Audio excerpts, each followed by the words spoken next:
بسم اللہ الرحمن الرحیم۔ السلام علیکم ورحمۃ اللہ وبرکاتہ۔ ایک نئی ویڈیو کے ساتھ، ایک نئے عزم کے ساتھ، ایک نئی کہانی کے ساتھ دوبارہ حاضر خدمت ہوں۔ اگر اس چینل کو سبسکرائب نہیں کیا تو سبسکرائب کیجئے، لائک کیجئے، شیئر کیجئے، کمنٹ کیجئے، اپنے دوستوں کو شیئر کیجئے، اپنے خاندان کو، فیملی کو شیئر کیجئے، اور جو بندہ آپ کی نظر میں معتبر ہے اس کو شیئر کیجئے، کیونکہ یہ کہانی آپ کی طبیعت کو، آپ کے ذہن کو، آپ کی زندگی کو بدلنے والی ہے۔ عنوان ہے راستے الگ، خواب الگ۔ خوابوں کا شہر۔ ایک چھوٹے سے شہر کی گلیوں میں 4 سہیلیاں رہتی تھیں: حنا، سارا، نیلم اور مشال۔ اسکول سے لوٹتے ہوئے ایک ساتھ چلتی تھیں، ان کے ہاتھوں میں کتابیں، دلوں میں خواب، چہروں پر مسکراہٹیں ہوتی تھیں۔ حنا غریب مگر بے حد ایماندار لڑکی تھی جس کے والد مزدور تھے۔ سارا اور نیلم امیر گھروں سے تعلق رکھتی تھیں مگر دنیا داری میں کھوئی رہتیں، غرور سے لبریز، اور مشال درمیانے طبقے سے تعلق رکھتی تھی، سنجیدہ مزاج مگر محنتی اور باشعور۔ ایک شام سب نے چھت پر بیٹھ کر ایک دوسرے سے سوال کیا، ایک دوسرے سے پوچھا کہ تم کیا بنو گی؟ سب نے ایک دوسرے سے پوچھا۔ حنا بولی، میں استاد بننا چاہتی ہوں تاکہ علم کو بانٹ سکوں، علم کی روشنی پھیلا سکوں۔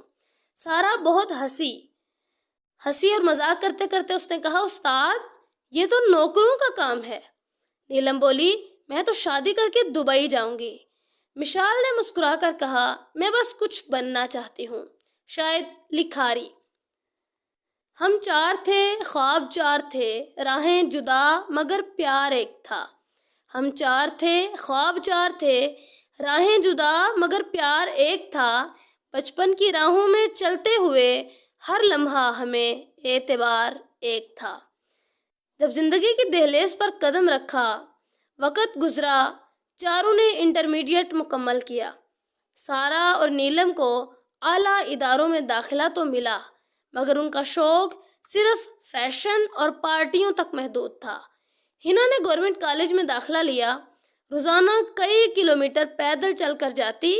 اس کی ماں چپ چاپ اس کی چپل صاف کرتی، ماتھے پہ بوسہ دیتی اور دعا دیتی، بیٹی، تعلیم تیرا ہنر ہے، یہی تیرا جہیز بنے گا۔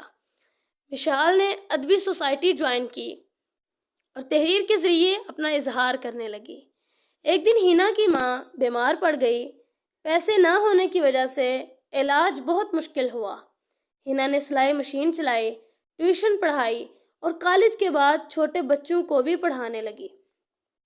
چمکتے شہروں کی چکا چوند میں وہ لڑکی سایہ بن کے رہی، چمکتے شہروں کی چکا چوند میں وہ لڑکی سایہ بن کے رہی، ایک روشن شمع بن کے اندھیروں میں بھی جلتی رہی۔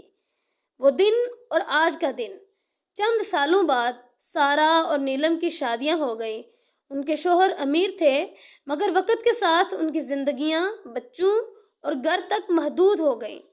مشال نے ایک پبلشر کے ہاں نوکری کی اور اس کا پہلا افسانوی مجموعہ چھپا۔ وہ خاموشیاں بول اٹھیں اس نام سے چھپ گیا، ناول کی صورت میں آ گیا۔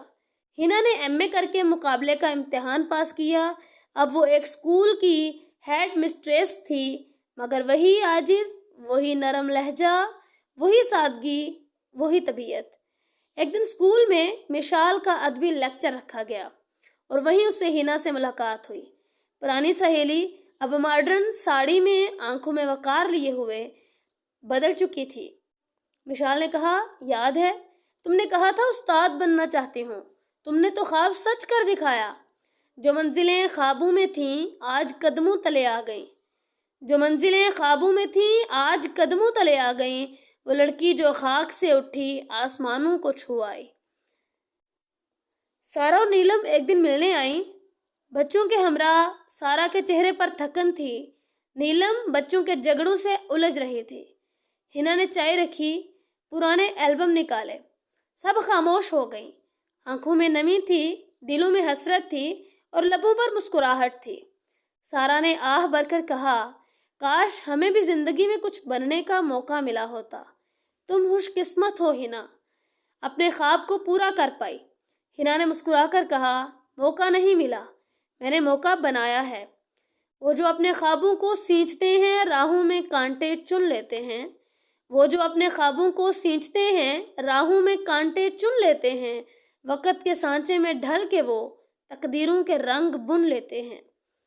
4 سہیلیاں، 4 کہانیاں، کبھی ایک ساتھ کبھی الگ الگ، لیکن سچ یہ ہے کامیابی نہ قسمت کا کھیل ہے نہ دولت کا، یہ تو محنت، عزم اور ایمانداری کی روشنی ہے جو ہر اندھیرے کو چیر کر سامنے آتی ہے۔